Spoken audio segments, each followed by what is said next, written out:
시편 89편 8절에서 15절까지 말씀 드리겠습니다.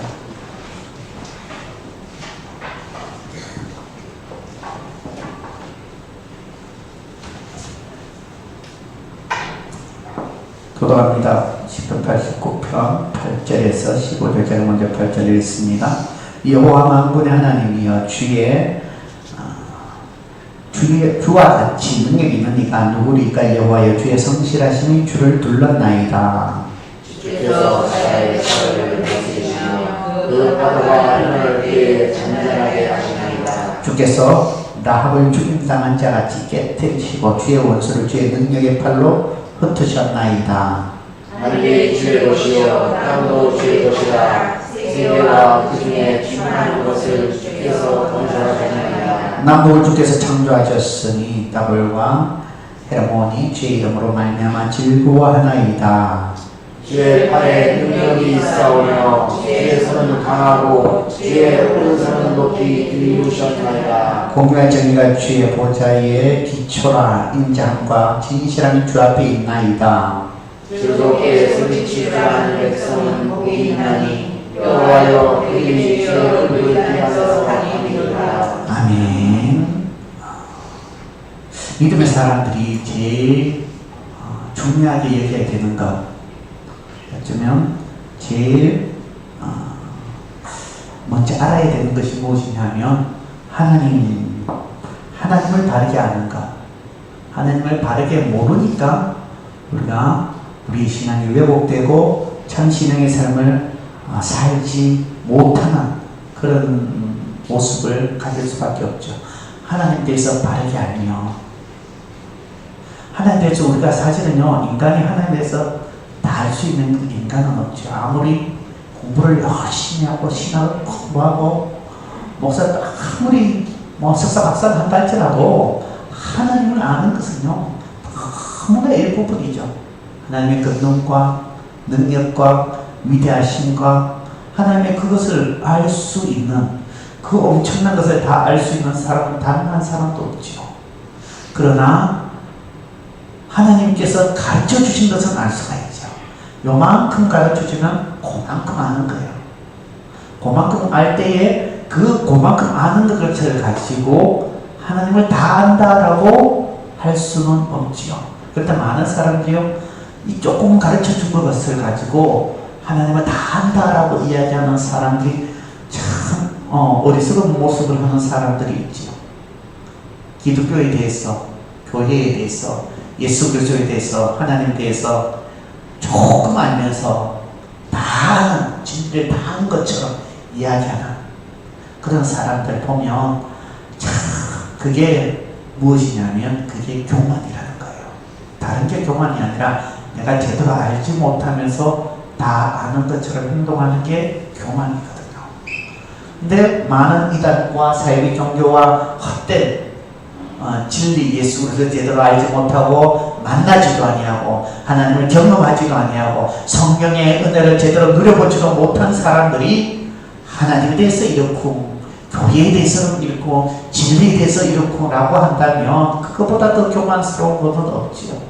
하나님 앞에 서면 그들이 하나님께서 보시기에 얼마나 가짜는 존재겠어요.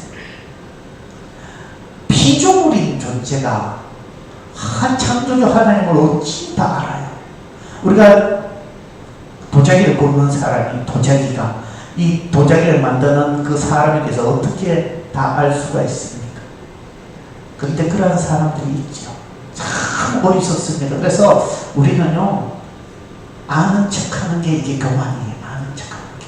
그래서 하나님 앞에 특별히 하나님에 대해서 아는 척, 나는 그저 하나님께서 내게 조금 알려주면 그거 그냥 알고 있지, 내가 크게 대해서는 하나님 이렇습니다, 하나님 저렇습니다, 사실 그렇게 고백하는 모습을 갖는 것은요, 하나님 앞에 어쩌면은 교만이에요. 그래서 우리는 하나님께서 우리에게 보여주시는 만큼, 근데 심히요 오늘 말씀 가운데 하나님이 보여주시는 만큼만 이야기를 하고 고백하고 있어요. 하나님께서 다 한다는 것이 아니라 하나님께 딱 그거 보여주시는 것, 그것이 오늘 본문 말씀에 나오는데 이 여기 보면 8절에 보면 이렇게 되죠. 여호와의 만군의 하나님이여 주의 주와 같이 능력 있는 이가 누구십니까?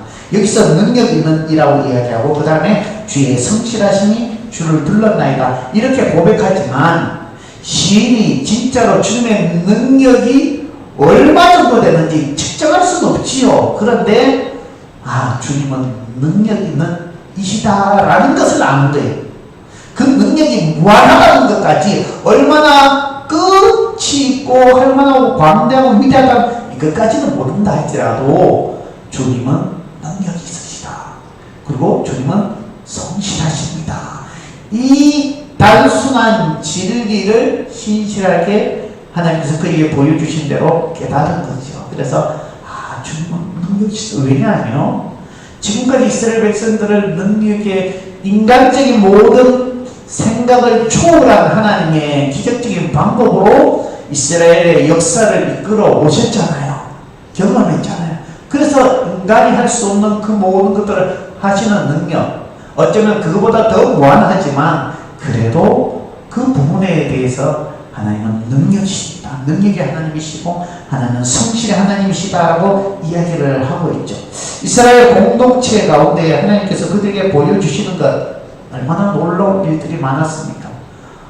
출애굽의 역사뿐만 아니라 홍해를 가르는 것, 여리고성을 무너뜨리는 것, 단 하나님께서 그 모든 약속의 땅에 들어갈 때에 또 반석에서 물을 내고 광야에서 그들을 이끌고 그것은 사람이 할 수 없는, 사람의 인간적인 방법으로 할 수 없는 그 모든 것들을 보여주셨기 때문에 하나님은 능력이 하나님이십니다. 그리고 그것을 신실하게 고백하고 하나님께서 인도하고 있죠. 그런데 정말 중요한 것은 이런 능력의 하나님께 구하는 것은 지금 다윗 왕가의 이스라엘 민족의 위기 가운데 있을 때에 하나님은 능력의 하나님이시고 하나님은 성실의 하나님이시기 때문에 하나님, 그러한 하나님이 우리의 위기와 우리한 상황, 어려움들을 충분히 이기게 해 주실 수 있는 능력의 하나님이십니다라고 고백하는 거예요.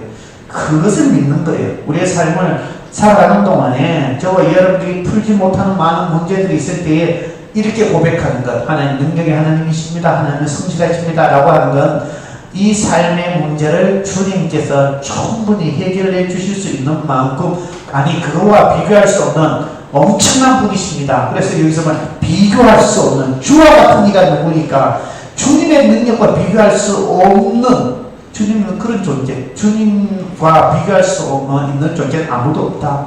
그 능력의 하나님이 이스라엘 문제를 해결해 주시고 또 우리의 삶 가운데 충분하게 우리의 상황과 어려움, 우리가 헤쳐나갈 수 없는 그러한 것들을 넘어가게 해 주실 수 있는 능력의 하나님입니다 라고 고백하는 것. 그러면 주님 도와주시옵소서, 역사해 주시옵소서, 해결하여 주시옵소서, 이렇게 고백하는 것이죠. 우리 9절 10절 우리 다시 한번 읽어보겠습니다. 9절 10절입니다. 시작. 주께서 바다의 물을 다스리며 그 바다를 전전하게 하시나이다. 주께서 나로 주신 나라 같이 계시고 주의 원수를 주의 능력의 팔로 푸셨나이다. 여기서 보면 주께서 바다의 파도를 다스리시면 그 파도가 일어날 때 잔잔하시나이다. 실제적으로요, 하나님께서 세상의 창조주라는 것들이요, 이 오늘 시편 이 89편에 나와 있는데 특별히 바다를 잔잔케 하시며, 우리는 바다의 힘을 경험하지 못한 사람들은요, 정말 대단하다 할 수가 없어요. 그것을 경험한 사람들은 그 바다의 무서움, 한번 휘몰아치면 어떠한 배라도 그게 자초될 수밖에 없지요. 인간의 힘으로 다스릴 수 없는 것이 바다의 힘이에요. 인간의 힘으로 다스릴 수 없는 것. 해일 한번 일어나면 거기에 남아 있을 만한, 살아 있을 만한 것이 누가 있겠습니까? 여러분 한 번씩 쓰나미 이렇게 뉴스로 접하잖아요. 몰아치면은 거기에서 사람이 할 수 있는 것은 단지 도망가는 것밖에 없어요. 그런데 이 바다 가운데 있으면 폭풍이 일고 거기에 큰 광풍이 일면 거기에서 인간의 힘이 얼마나 연약한가. 그 바다와 싸우는 이 어부들이 원래 이 성게 성질이 상하다고 하잖아요. 그런데 부딪히고 살아야만 하니까 성질이 상할 수밖에 없죠. 그것을 겪어내야 되니까. 그런데 인간의 힘이 못 미치는 이 바다를 하나님께서 다스리신다라고 이야기합니다. 파도를 다스리시면 그 파도가 일어날 때에 잔잔하게 하시나이다. 그래서 이러한 것들을 통해서 어떤 것은 하나님께서는 이런 인간이 할 수 없는 그 놀라운 권능을 베푸시는 분이시다라는 것을 표현하고 있습니다. 그리고 10절에 보면 주께서 라합을 죽임당한 자같이, 여기서 라합은 사탄을 이야기합니다. 라합은 사탄을 이야기하는데 욥기에 보면 여러분 잠깐 찾겠습니다. 욥기 26장 한번 찾아보십시오. 욥기 26장 12절. 욥기 26장 12절. 욥기 26장 12절.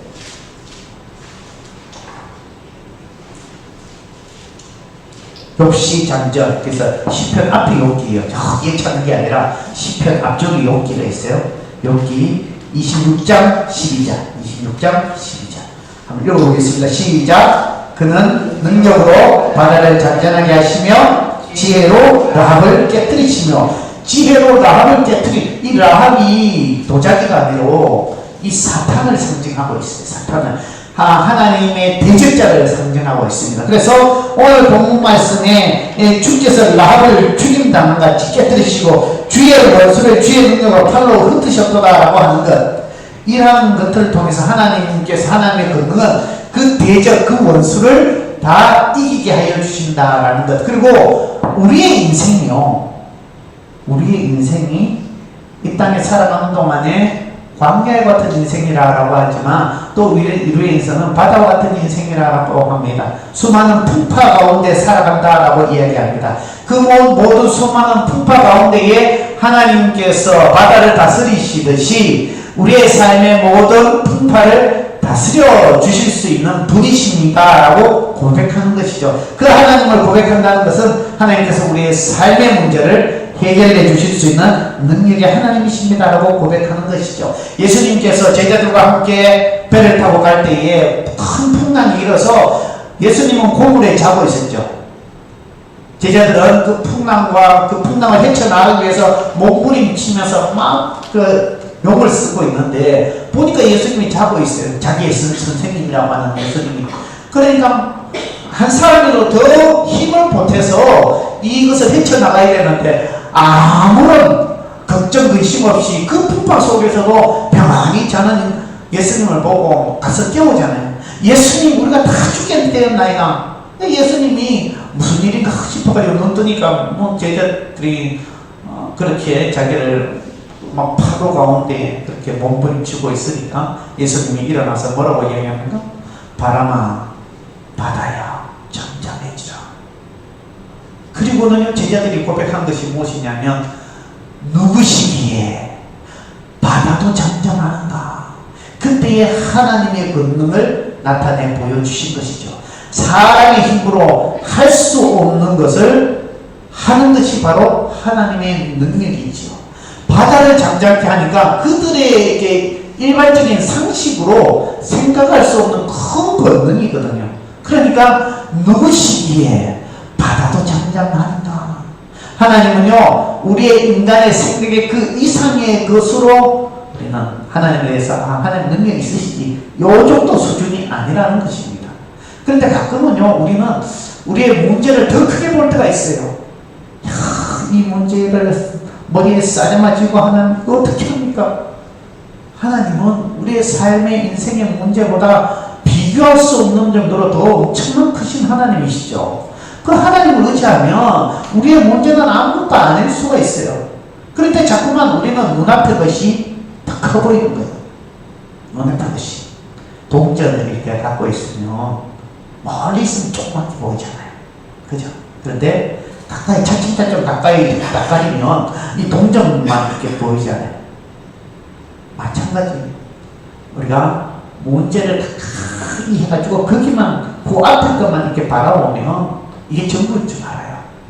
그런데 하나님은 온 우주의 하나님이시고, 하나님 우리의 모든 인생을 주관하시는 하나님이시고, 우리의 모든 시험과 어려움과 풍파를 다 아시는 하나님이시고, 그 모든 것들을 하나님께서 한마디만 하시면 우리의 인생의 굴곡도 잠잠해질 수가 있다는 것입니다.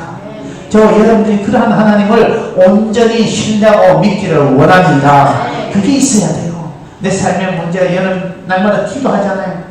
와서 부르짖잖아요. 무엇을 위해서 부르짖습니까? 그냥 하나님께 복받기 위해서 부르짖습니까? 아니요. 그것이 아니라 하나님이 나의 인생을 다스려 주시옵소서.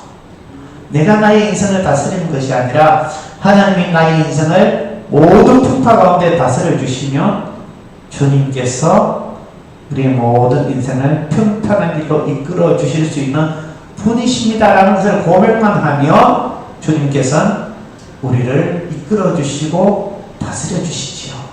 그래서 우리가 날마다 하나님 앞에 이것 주시옵소서, 저것 주시옵소서, 이 문제 해결해 주시옵소서, 그거보다 하나님 다스려 주시옵소서, 그 고백이 하나님을 더욱 신뢰하는 고백이 됩니다.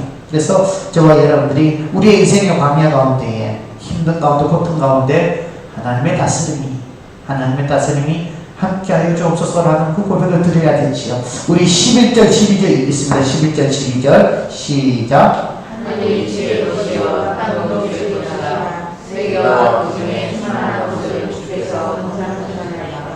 땅을 주셨으니 땅과 영광이 주의 이름으로 말미암아 하나님께서 이 창세기 나온 이 창조의 그 요약본이 하나님 창조하셨습니다. 창조주 하나님이십니다. 라고 이야기를 하고, 여기서 다볼과 헤르몬, 다볼은요, 이스라엘의 이렇게 남쪽에, 그리고 헤르몬은 북쪽에, 이렇게 동쪽에 있어요. 이렇게 서쪽에 있고 동쪽에 있어요. 동서를 이야기하는 것은 온, 이스라엘의 모든 것들, 사방팔방을 지칭하고 있는 것입니다. 그래서 시는요, 이런 다볼과 헤르몬을 이야기하면서 이 모든 자연, 모든 것들, 창조된 모든 피조물들이 뭐라고 이야기하냐면 하나님을 즐거워한다라고 이야기합니다. 세상이 흑암이 가득하고 무질서할 때에 하나님께서 그 모든 것들을 질서 있게 만드시고 아름답게 해주시고, 그것을 통해서 그 모든 자연이 하나님을 즐거워한다라고 표현을 하고 있죠. 이 하나님께서 천지 만물이 하나님을 찬양하고 즐거워한다라고 하는 그러한 고백을 드릴 때에 그 가운데 우리의 모습은, 우리의 고백은 어떠해야 되는가? 신이 우리에게 말씀하는 것이 있죠. 세상의 모든 것들이 하나님의 뜻대로 창조되어지고 하나님의 질서 가운데에 그 모든 것들이 운행되어지고 있다는 것. 그러면 우리의 인생 가운데도, 우리의 모든 삶의 혼돈과 어려움과 고통 가운데도 하나님께서 그 모든 것들을 질서 잡아주시면, 정하게 하시고 구별하시게 하시고 너는 여기가 너는 저기가 탁 만들어주시면 우리의 삶의 혼돈도 우리의 삶의 어려움들도 다 정리가 되어진다는 것이죠. 그래서 이 본문 말씀을 통해서 끊임없이 특별히 이스라엘 민족 다윗 왕국이 굉장히 위기 가운데 놓여져 있는 그 상황 가운데, 이방 나라들의 침략 가운데에 풍전등화 같은 그런 어려움 속에서 하나님께서 이 모든 것들을 다스려 주시고 승리케 하여 주시옵소서라고 하는 신의 고백이 포함되는 것, 그리고 그 모든 것들이 우리의 인생 가운데도 마찬가지로 우리가 주님을 즐거워하며 기뻐할 수 있도록 주님께서 우리의 삶의 문제를 풀어주시고 해결하여 주시고 주님께서 치유하여 주시고 질서를 잡아주시옵소서 라고 하는 것을 우리에게 말씀해 주고 있죠. 우리가 그런 고백을 드리게 되면 하나님은 하나님의 사역 가운데 놀라운 은혜로 베푸시죠. 그리고요, 이렇게 보면 이런 말씀이 있습니다. 여기 13절에 보면, 요거 뒤쪽에 여기 보면 남북을 주의 창조하시니 나보다 여러분 주의 이름으로 말미암아 즐거워합니다. 그리고 12절에 충만한 것을 주께서 건설하셨나이다 라고 하는 것을 통해서 우리는 예수 그리스도 안에서 재창조된 존재들이 구원의 은혜로 새롭게 되어진 존재인 것을 이야기합니다. 그전에는 죄인 되어졌다가 이제는 예수 그리스도의 보혈의 은혜로 우리는 거듭난 존재가 되는 거예요.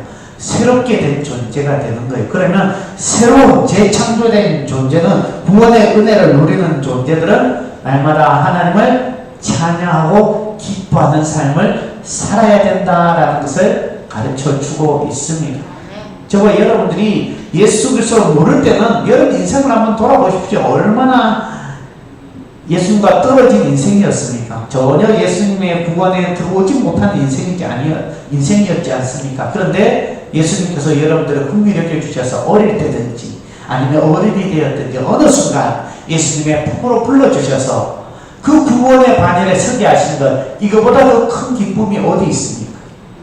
그래서 우리는 주님으로 인하여 내가 다시 태어난 존재로서 나의 삶은 주님께서 우리에게 향하신 항상 기뻐하는 것, 즐거워하는 것, 이러한 것들이 우리 가운데 있어야 되죠. 찬양이 넘쳐야 되죠. 기쁨이 넘쳐야 되죠. 주님이 우리를 새롭게 창조하셨기 때문에.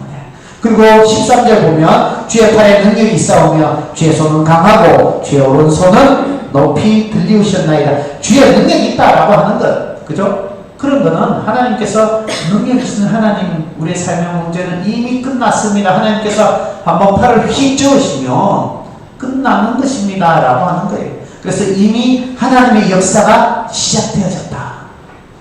하나님께서 우리가 기도하면 하나님의 보호자는, 하나님께서 보호만 받는 자는 이미 하나님이 시작하고 계시는 거예요. 우리가 기도할 때에 우리의 모든 삶의 모든 문제를 주님께서 이미 이루시고 계시다는 거.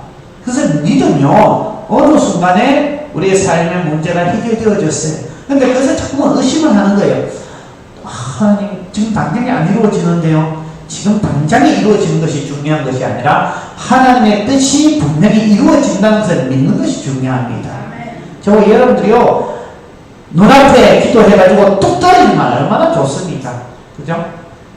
그런 것이 중요한, 그것보다 더 중요한 하나님의 약속은 분명히 응답되어진다는 것.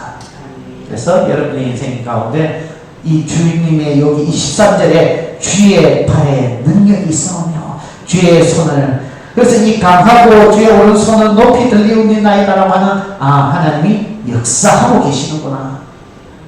그리고요 14절 우리 한번 읽습니다. 14절 시작. 공의와 정의가 기초 진자심과 진실하심이 주 앞에 있나이다. 여러분, 여기서 공의와 정의는요, 하나님의 통치의 양대 원리죠. 공의롭고 정의롭고, 하나님의 공의롭고 정의로운 가운데 있으면 우리는요, 하나님 앞에 나아갈 수가 없고 다 사망 가운데 있을 수밖에 없습니다. 하나님의 공의와 하나님의 정의 앞에 우리가 어찌 그 심판에 벗어날 수 있겠습니까? 죄인은요, 아무리 작은 죄를 지어도 하나님 앞에는 죄인이에요. 우리 자꾸만 착각을 해요. 엄청나게 큰 죄를 지어서 하나님 앞에 죽을 죄인이다, 이게 아니에요. 죄라는 그 하나만으로도 우리는 하나님 앞에 설 수 없는 존재예요. 가끔은 이게 우리 외출할 때에 옷에 뭐 묻으면 뭐로 닦죠? 있던 먼지 털이 있잖아요. 쓱쓱하면 그게 다 헛것이잖아요. 우리가 하나님 앞에 죄로 하나님 앞에 다가갈 수가 없는 거예요. 다른 하나 거짓말 했다고 나는 거짓말밖에 안 했는데요. 아니에요. 그 거짓말 하는 것이 죄라 그러면 끝나는 거예요. 근데 우리는 우리 생각으로 판단을 해요. 우리의 기준으로 판단을 해요. 그래서 저 사람은 죽을 죄가 있고 나는 저 정도는 아니야. 하나님께서 이스라엘 백성들에게 항상 그거 이야기하는 거예요. 이스라엘 백성들이 착각하는 것이 무엇이냐면, 하나님, 우리보다 저 악한 이방 나라들이 우리를 치는 것이 말이 됩니까? 그래도 우리는 저들보다 착하지 않습니까? 하나님의 백성이지 않습니까? 저들보다는 더 악하지 않습니까? 자꾸만 거기에 빠져 있는 거예요. 나는 저 사람보다 더 착하다. 죄인은요, 똑같은 죄인이에요. 저와 여러분들이 똑같은 죄. 내가 다른 사람들 판단하고 평가하고 비판하고 얼마나 그렇게 교만한지 몰라요. 우리는요, 주님 앞에 모두가 크든지 작든지 다 죄인이면 다 끝나는 거예요. 하나님의 공의와 정의 앞에서. 이것이 주님의 다스림의 기초예요. 그런데 우리가 주님 앞에 설 수 있는 유일한 길이 여기 또 나와 있죠. 인자함과 진실함이 주 앞에 있다니까. 주님의 인자하심은 그의 백성에게 베푸시는 인자하심입니다. 우리는 예수 그리스도를 통해서 그 인자하심을 누리게 된 것이에요. 그래서 예수 그리스도가 계시다는 것만으로도 이건 예수 그리스도가 유일한 길이거든요. 예수 그리스도 외에는 주님 앞에 나아갈 수 있는 길이 단 하나도 없습니다. 다원주의 세상 가운데 사람들이 그렇게 이야기합니다. 꼭 예수님만이 구원의 길이냐? 예수님만이 구원의 길입니다. 어리석은 자들은 서울을 가는데 뭐로 가면 서울로 가면 되지 않느냐? 그거는 서울로 가는 길이고 천국 가는 길은 오직 예수 그리스도밖에 없습니다. 성경에 그렇게 말씀해 주고 있습니다. 그래서 다른 길은 없나니 하는데도 엉뚱한 사람들은 자꾸만 그 하나님의 진리를 자꾸만 이게 헤쳐버리고 여기도 하나님 있고 저기도 하나님의 길이 있고 라고 이야기하지 않습니다. 여러분, 교회가 폐쇄적인 것이 아니라 진리를 수호하기 때문에 예수 그리스도가 진리라고 이야기하는 것입니다. 어찌 교회만이 진리라고 이야기하느냐? 진리가 하나이기 때문에 진리라고 이야기하지요. 그래서 예수 그리스도만이 길다라고, 이것은 어떠한 종교도 타협할 수 없는 것이고 어떠한 우리의 삶의 신앙 고백 가운데도 결코 타협할 수 없는 것이 예수 그리스도만이 하나님께 나아갈 수 있는 유일한 길이라는 것. 그래서 우리가 예수 그리스도의 보혈의 은혜로 주 앞에 담대히 나아갈 수가 있습니다. 어찌 나아갈까? 그리스도의 보혈의 은혜로.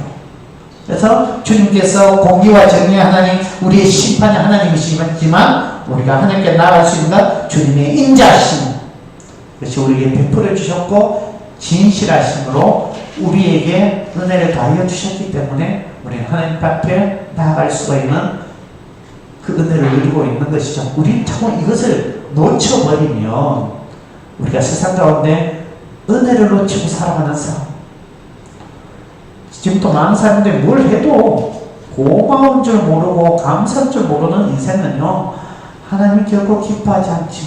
특별히 예수 그리스도 보혈의 은혜를 잊어버리고 사는 인생은요, 그가 아무리 신앙생활 열심히 해도 헛된 것입니다. 예수의 보혈의 은혜, 이것을 마음에 새기고 살아가는 사람들은요, 인생이요 분명하게 달라집니다. 고백이 달라지죠. 교만할 수가 없죠. 헛된 것에 빠질 수가 없죠. 예수의 보혈에 주님이 나를 위해 십자가에 죽으셨는데 그 은혜를 내가 누렸는데 내가 이렇게 살아서 되나? 라고 할 수밖에 없지요. 잊어버리니까 내 멋대로 사는 거예요. 우리 마지막 15절 우리 한번 읽어봅니다. 15절 시작. 즐겁게 소리치는 자라는 백성은 복이 있나니 여호와여 그들이 주의 얼굴 비단에서 다니리로다. 여기서 보면 여호와여 그들이 주의 얼굴 비단에서 다니리로다.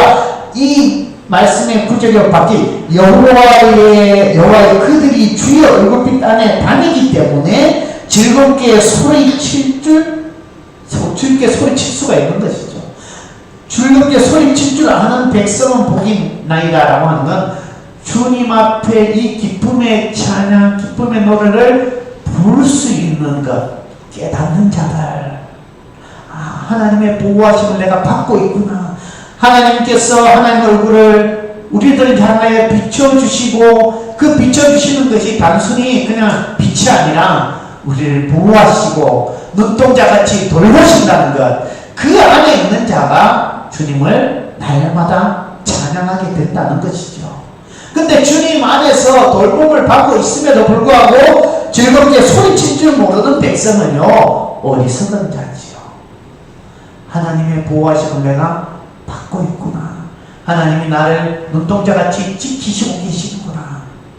그래서 그 은혜 가운데 살면 할렐루야가 그냥 나오지요. 하나님 나 지키시는데, 하나님 나 돌보시는데. 그래서 주의 얼굴 빛 안에 살아가는 자들 되시기를 원합니다. 주의 얼굴 빛 안에서 그 은혜를 깨달으며 살아가는 자들 되시기를 원합니다. 그래야 우리의 삶이 입술의 고백이 달라지고 삶이 달라집니다. 그런 하나님의 사람들 다 되시기를 주님의 이름으로 축복합니다. 아멘. 기도드리겠습니다. 하나님 아버지 감사합니다. 하나님 주의 얼굴빛에 우리가 살아가고 있음에도 또 그 빛 안에 살고자 몸부림치는 자가 되게 하시고 오직 주님께서 우리를 눈동자같이 돌아보아 주시고 지켜주시는 것을 우리가 깨닫게 하여 주셔서 우리의 고백이 달라지게 하여 주옵소서. 주님을 찬미하며 주님 안에서 기쁨의 복을 누릴 수 있는 자들 되게 하여 주시옵소서. 예수님의 이름으로 기도드립니다. 아멘. 우리의 생명, 우리의 목자이신 주 예수 그리스도의 은혜와 무한한 하나님의 사랑과 성령의 교통교제하심이 날마다 주의 얼굴빛 안에 살아가며 그 은혜를 제대로 깨달으며 살아가기를 원하는 머리속에 하나님의 백성들과 이들의 모든 삶과 고백 위에 지금부터 영원까지 함께 하시기를 축원하옵나이다.